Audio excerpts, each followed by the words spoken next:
Welcome to another episode of the Then Now Forever Ray podcast presented by Sheets. Then Now Forever Ray explores a wide array of topics surrounding Bison athletics and the lives of Bucknellians near and far.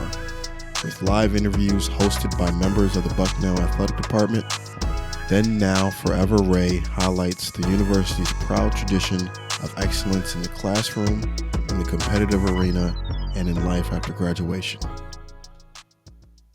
We have Jen Sivak from the Bucknell volleyball team. Jen, what's going on? How you doing? Good. How are you? Happy to be here today. Good. Thanks for coming on. Appreciate it. If you didn't know, I'm a huge fan of the volleyball team. I'm at every game, and part of the reason is because my son, who's 3 years old, loves your team. We have 3 volleyballs in our house. So tell me, going back to where you're from Concord, Ohio, right? Yeah, and that's just Concord, Ohio. Concord, Ohio. Mm-hmm. That's just east of Cleveland, right? Yeah. Okay. So tell me about your, growing up, family and so forth. Yeah. So Concord's about 30 minutes east of Cleveland. So there's always something to keep us busy, whether we're going downtown or staying around my town. There's plenty of different suburbs. And I think one thing that always keeps me busy, like going back home now and even throughout high school, is I love finding like fun little spots to roam around, whether it's like coffee shops or boutiques. I'm always taking my mom on little girl dates with me or taking my friends from home. So keeps me pretty busy. I'd also say I'm a pretty big foodie. I love Guy Fieri. So it's a random little fan base I have, but I like to just kind of try different restaurants and make my family go with me too. So I think that's one big thing. And then growing up, my family, we are definitely really close. There's 4 of us. I have an older brother named Nathan, and he just graduated from Miami of Ohio last year. So it was always really nice having him. We're very close in age. So we built that bond from a young age. And I think we just always like to keep ourselves busy, like I was saying.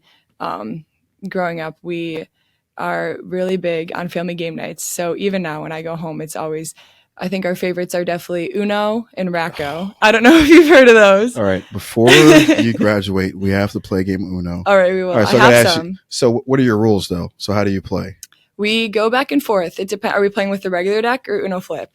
Regular deck. Okay. Then we just go normal rules. We don't do like the you can build on the points. Do you do that? So boring, though. See, we play, and I get yelled at from all my family, really. I play, you can just stack everything. We've done that, but then I think more fights break out.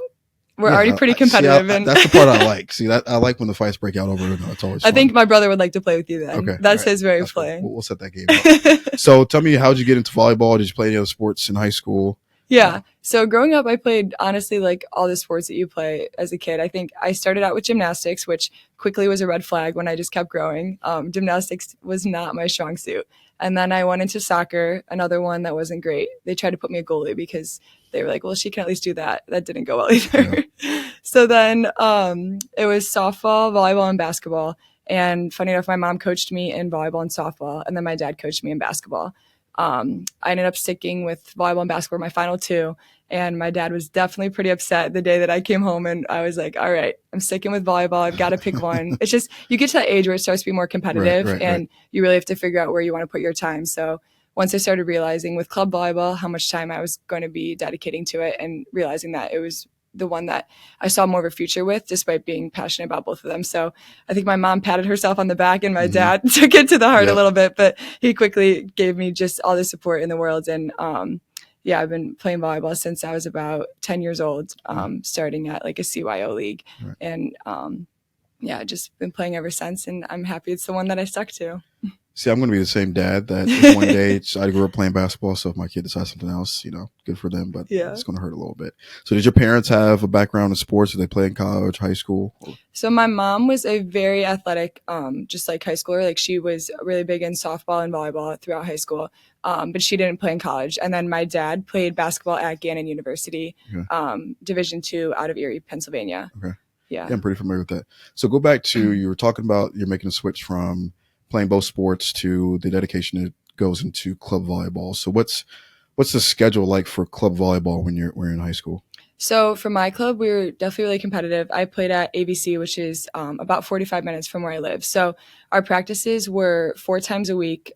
We did, I think it was like Monday, Tuesday, Thursday, and then Saturday. Mm-hmm. And then they were just like 2-hour practices. But ever since you start playing club when you're about 12 years old. So I actually played at a different club first, and then I switched over to ABC just to get like a bit more of that competitive aspect. And I really liked the coaches that were there.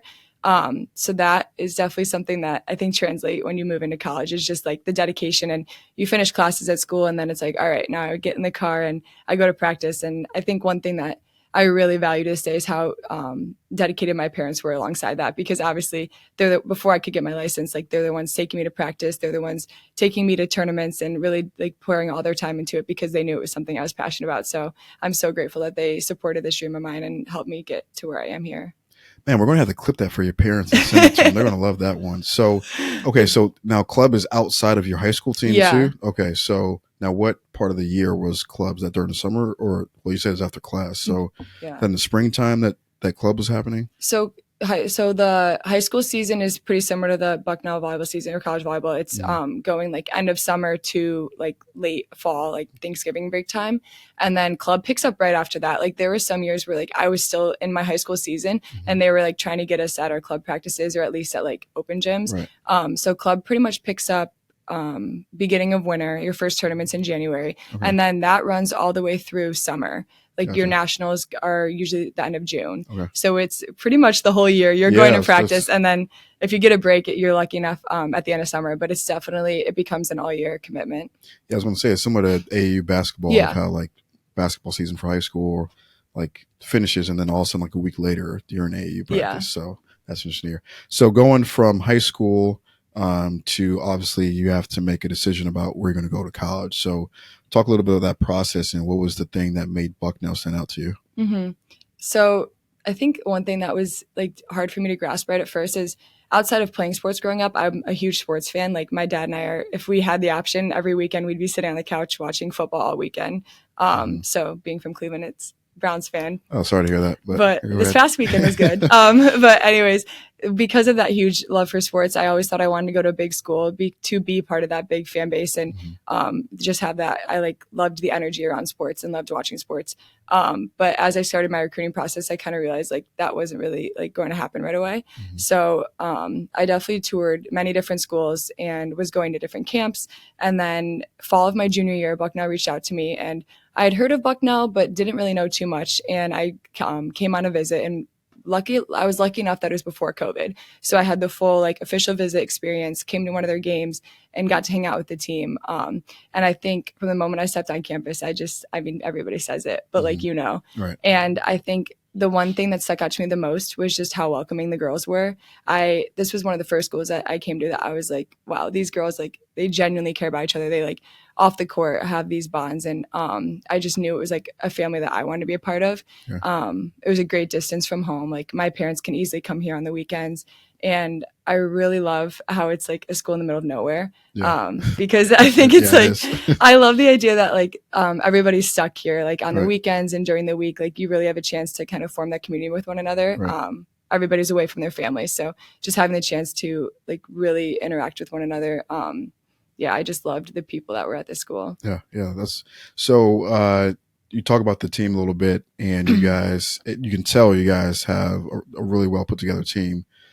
But you and Margot, before the podcast, were talking about your celebrations. So what are some of your favorites? And when does this even happen? Like, do you guys during practice these, these dance moves, or is it like outside of practice? Because I can see Coach just being like sitting in the corner while you guys are practicing these dance moves and just being annoyed. So. No, these cheers definitely just started coming up as the games went on. I think there were a couple of games where we were on the sidelines, especially I think it started with like me, Tina, and Allie, and we always have that energy cheering each other on, but we were like, we want something more. Like we want this to be like a more fun, loving environment. And I think the first one was our out cheer. Like one of us just started like dancing and then everybody started doing it.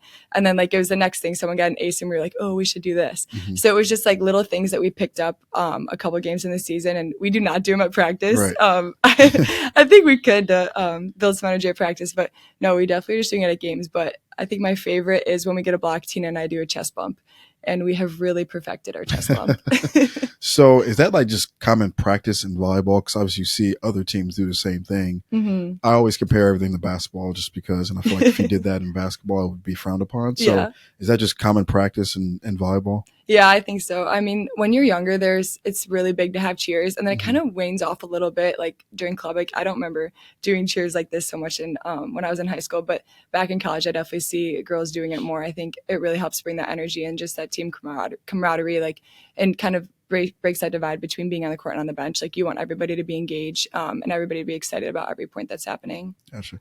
So talk about your coaches, the three of them.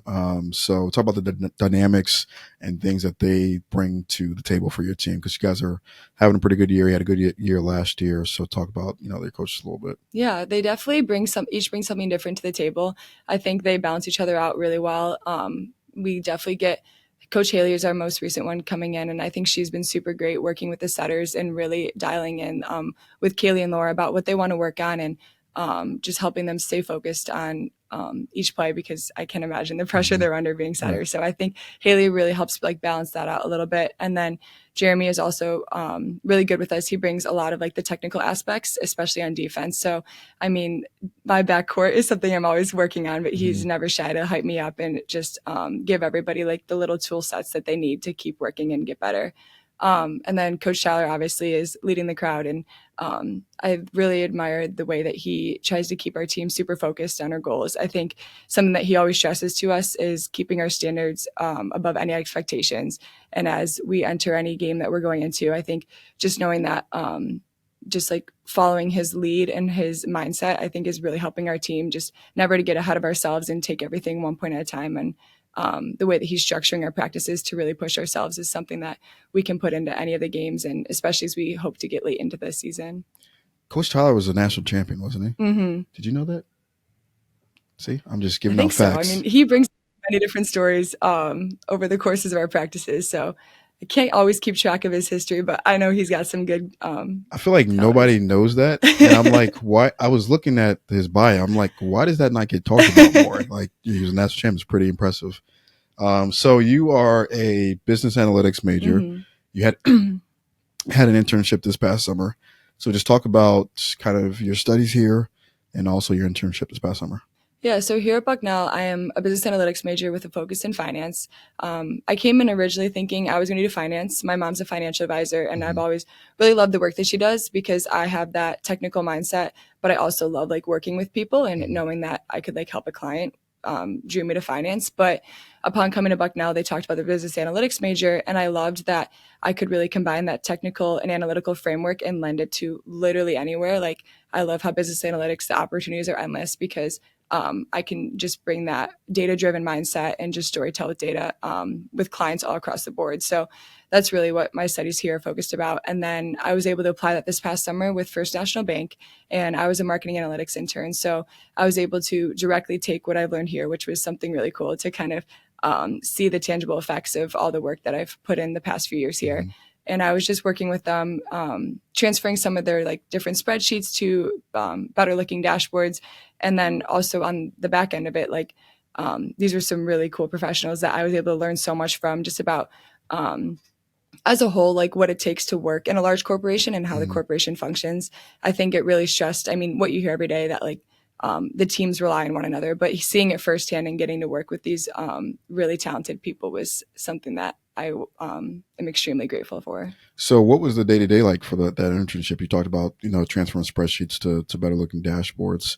What are some, you're part of the marketing team, analytics team as well. So what are some of the day-to-day things that you were doing? So I actually was able to work mostly from home. So it was a hybrid internship. Okay. So the first step in that was kind of just making sure I was staying focused despite being at home. But I quickly learned that. Which is hard to do. Yeah, but I quickly learned that I would be grinding even at home to keep up with everything that was asked of me. But the day-to-day marketing analytics for them was looking at like what was driving their consumer base, kind of like, okay, do we want to target these consumers, or like in terms of age groups, or in terms of like where they were from. And then really just like the numbers behind it was something that was really cool, because you obviously know marketing, like who we want to target our different ads for, or if we want it to be direct mail or through email, but seeing the numbers behind like even like who's clicking on the ad, or who's being more responsive to it was something really cool, because I think it really just shows how being data driven will just help companies be so much more successful in the end. Yeah. So I worked from home for 6 years, and the first year it was like so hard to be focused and get things done. So what was your routine to not just sit on the couch and watch movies? So we quickly turned my guest room into like a work from home area. Mhm. My brother actually did that for himself last summer, and it worked out perfectly that this summer he was not working from home. So I was able to take over his little makeshift office space. So I think having that room set aside outside of my couch where I wouldn't be like, Just all right, sitting let there. me just chill and let me not do my work. That was a big thing. And then taking breaks when I needed to. I think at first I was like, I have to sit here. I can't move for this whole day. And then when I was like, all right, if I was in the office, I would go talk to somebody. So like maybe that was 5 minutes. I walked my dog to the corner, or like my lunch break, I tried to take it outside, but just doing things to kind of break up the day. And then make sure that, I was not on my couch or in my bedroom. It's so much harder. Everyone thinks like working from home is so easy, and it's probably, I think it's a lot harder than anything, or working in your office, just because you can get really lazy really quick. So moving back to the team, you guys are coming towards playoffs. So what are you looking forward to for the rest of the year? Yeah, I think, like I was saying before, just keeping our standards above our expectations, but just I think team morale is really high right now. We all know what we want to accomplish, but we also know that like it takes a lot to get there. So I think just having fun at every practice, but really giving it our all, because at the end of the day, we're all here because we love the sport, and we're all here because we want to do something really cool, and we want to be leaving a lasting impact on this program. So I think just letting our team camaraderie kind of lead it, and then making sure that we're putting in what we know will help us get to that end goal in the end. Good. I'm looking forward to it. We had a great year last year that we're excited to see you guys be successful. So